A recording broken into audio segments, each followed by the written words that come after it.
Aurora, 23 years old. Then after we do CPR, there's sign of life with breathing and pulse. Dumagi na ito pula bro. Dugo. May pula din. We already secure the bleeding. Bleeding has stopped momentarily before we do the CPR because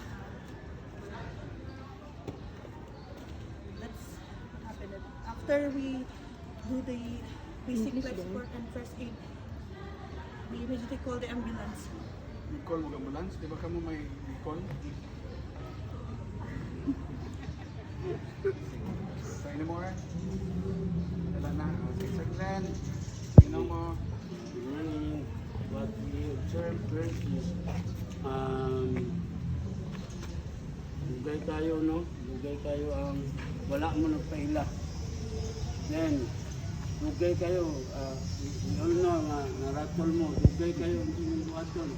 Dugay kayo nga sinti. Bakit yun mo?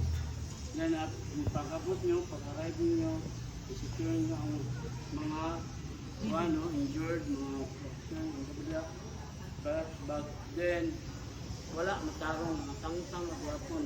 Inyong ipabarong ang pasyente nga nakalay down, nagkulat to, unconscious. Ngayon,